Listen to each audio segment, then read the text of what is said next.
नमस्कार। प्रस्तुत है आज का चिंतन। प्रार्थना श्रद्धावान भक्त के हाथ में स्वर्ग के दिव्य भंडारों को खोलने की कुंजी है। प्रार्थना द्वारा जब भक्त प्रभु को आत्मसमर्पण कर देता है, तभी उसमें नवीन बल, साहस, पौरुष, धैर्य आदि दैवी संपदाओं का विकास होता है।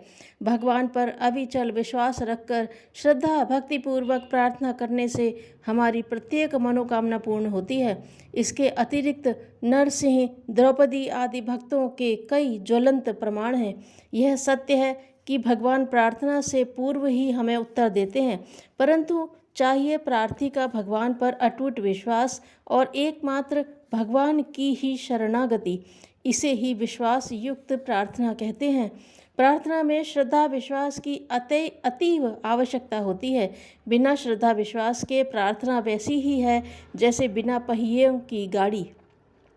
विश्वास संचित प्रार्थना का प्रभाव बिजली जैसा होता है, इसलिए हमें श्रद्धा विश्वास सहित भगवान से प्रार्थना करनी चाहिए। इसके अतिरिक्त भगवान प्रार्थना में और एक बात ध्यान रखने योग्य है, वह है आत्मविश्वास। हमें सर्वप्रथम अपने आत्मविश्वास में अभिवृद्धि करनी होगी, क्योंकि आत्मविश्वास के बिना भगवान पर भी विश्वास नहीं होता। इसके बिना प्रार्थना अधूरी रहेगी।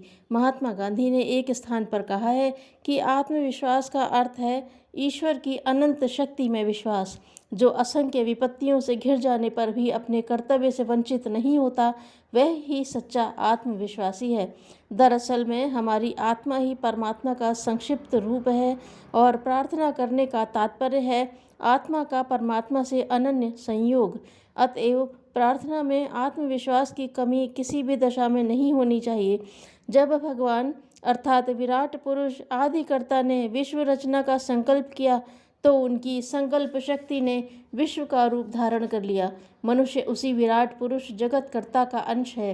वेद भी कहते हैं वह एक ही अनेक है।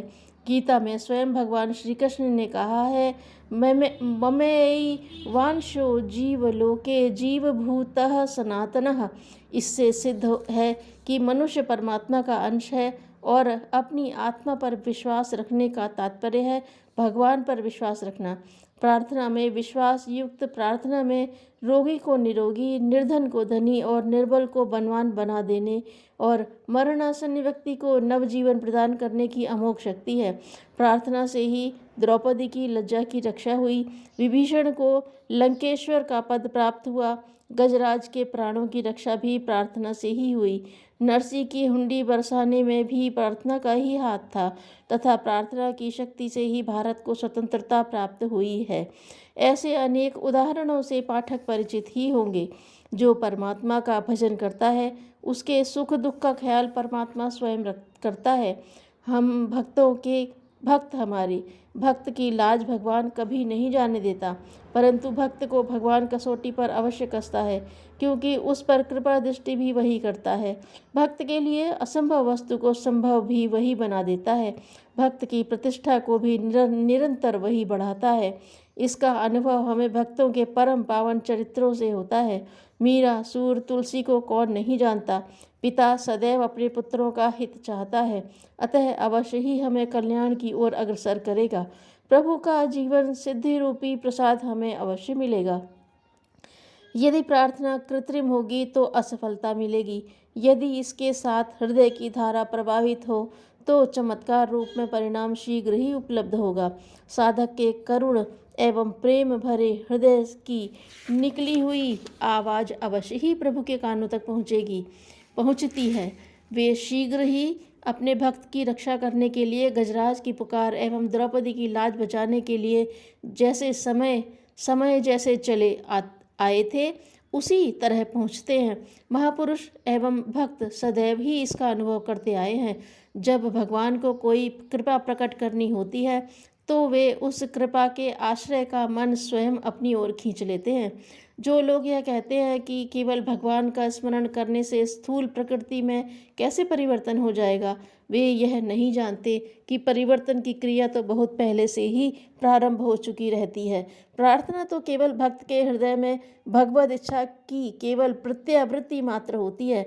जब कभी विपत्ति काल में भगवान की अनुकंपा प्राप्त करने की अभिलाषा उत्पन्न हो, तब जान लेना चाहिए कि भगवान की ओर से विपत्ति निवारण की योजना बन रही है।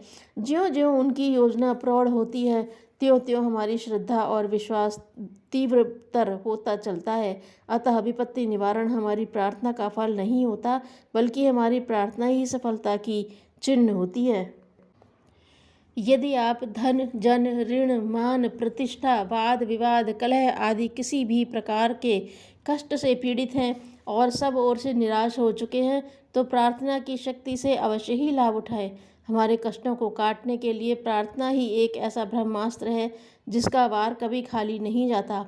हृदय से उठी सच्ची विश्वास युक्त प्रार्थना में सब कुछ प्राप्त करा देने की विलक्षण शक्ति है। हमें अपनी आत्मा, जो परमात्मा का संक्षिप्त रूप है, पर विश्वास रखकर विनम्र भाव से गदगद हो प्रतिदिन ईश्वर प्रार्थना करनी चाहिए। ईश्वर शक्ति और सामर्थ्य का भंडार है।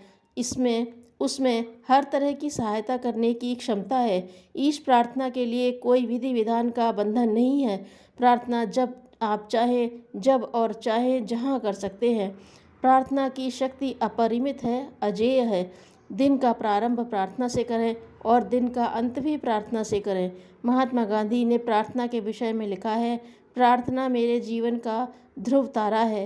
एक बार मैं भोजन करना छोड़ सकता हूँ, किंतु प्रार्थना नहीं। महर्षि जाबाली ने उस पर्वत पर ब्रह्म कमल खिला देखा। शोभा और सुगंध पर मुग्ध होकर ऋषि सोचने लगे कि इसे ले जाकर शिवजी के चरणों पर चढ़ाया जाए। ऋषि को समीप आया देख पुष्प प्रसन्न तो हुआ, पर साथ ही आश्चर्य व्यक्त करते हुए आगमन का कष्ट उठाने का कारण भी पूछा। जाबाली बोले, तुम्हें शिव समीप रहने का श्रेय देने की इच्छा हुई, सो अनुग्रह के लिए तोड़ने आ पहुंचा। पुष्प की प्रसन्नता खिन्नता में बदल गई। उदासी का कारण महर्षि ने पूछा तो फूल ने कहा, शिवजी के पास रहने का लोभ किसके मन में नहीं होता। फिर देवता को पुष्प जैसी तुच्छ वस्तु की न तो कमी है और न इच्छा। ऐसी दशा में चाहे घाटे में रहूं, चिंता नहीं। मैं छोटे मोटे कीड़े मकोड़ों, तितलियों, मधुमक्खियों की कुछ न कुछ सहायता करता रहूँगा। मेरे लिए यही बहुत कुछ है। जब सूख कर पंखुड़ियाँ झड़ेंगी तो पौधे को खाद भी मिल जाएगी, क्योंकि इसी ज़मीन में मैं उगा और बढ़ा हूँ। ऋषि ने पुष्प की भाव गरिमा को समझा और उसे यथास्थान छोड़कर वापस लौट आए। रास्ता वह भूलता है जिसे बताने वाले की बात सुनने की फुर्सत नहीं होती। धन्यवाद।